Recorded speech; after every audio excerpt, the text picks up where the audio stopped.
Hi everyone. నాకు every month కూడాను ఇలా అంగన్వాడీలో ఎగ్స్ అయితే ఇస్తారు. సో లాస్ట్ టైం ఏమైందంటే, లాస్ట్ టైం అనే కాదు 2-3 సార్లు ఇలానే అయింది. ఎగ్స్ అయితే నేను ఎప్పుడు బాయిల్ చేసుకుని తింటాను. సో అలా బాయిల్ చేసినప్పుడు 2 సార్లు ఏమైందంటే, బాయిల్ అది ఉడికిన తర్వాత నేను ఓపెన్ చేసి చూస్తే లోపలంతా రెడ్ కలర్గా ఉంది, ప్లస్ ఇంకా స్మెల్ వచ్చేస్తూ ఉందన్నమాట.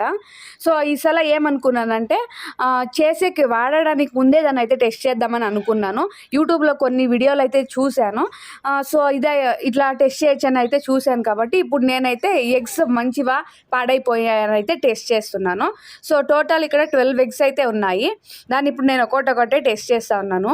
ఆల్రెడీ నేను ఒకటైతే చూశాను. ఇట్లా చూస్తే లైట్కి పెట్టుకొని చూస్తే కనపడతా ఉంది, అది రెడ్ కలర్లో మార్క్ వచ్చింది. అది ఒకసారి అప్పుడే తెలిసిపోతుంది అది చెడిపోయింది అనే మాదిరినే ఉంది. సో ఇలా టెస్ట్ చేసి చూస్తే అది పాడైపోయిందా లేదా బాగుందా అనేది తెలుస్తుంది. కాబట్టి నేనైతే ఇక్కడ టెస్ట్ చేస్తున్నాను. ఇక్కడ టోటల్ 9 అయితే వేశాను. ఇవన్నీ కిందకి ఇలా మునగాలన్నమాట. లోపలికి పైనకి తేలకుండా కిందకి ములిగినట్టయితే ఎగ్స్ అనేవి బాగున్నాయి అని అర్థం. ఇలా ములగకుండా ఇలా వేసినప్పుడు చూడండి, ఒకటైతే కిందకి వెళ్ళిపోయింది ఎగ్. ఇదైతే ఇప్పుడు వేస్తున్న ఎగ్ అయితే కిందకి పోలేదు, ఇలా పైన తేలాడుతుంది. ఈ ఎగ్ను వచ్చేసేసి లైట్కి పెట్టి చూస్తే కలర్ వేరే తర కనపడుతుంది, నార్మల్ ఎగ్ ఉండే తర లేదు. సో నాకు అర్థమైంది ఇది పాడైపోయింది అని. ఒకసారి నీళ్ళలోకి వేసి చూస్తే తెలుస్తుంది కదా అని అనిపించి నేను ఇలా వాటర్లోకి అయితే వేస్తా ఉన్నాను.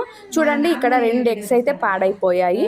ఇవి మనము వాడక ముందే ఇట్లా పారేస్తే బెటర్ అనేది నా ఫీలింగ్. మిగతా ఎగ్స్ అన్ని బాగున్నాయి. ఈ 2 అయితే స్పాయిల్ అయితే అయిపోయినాయి. ఒక్కసారి మీరు కూడా వాడే ముందు చెక్ చేసి వాడుకోండి.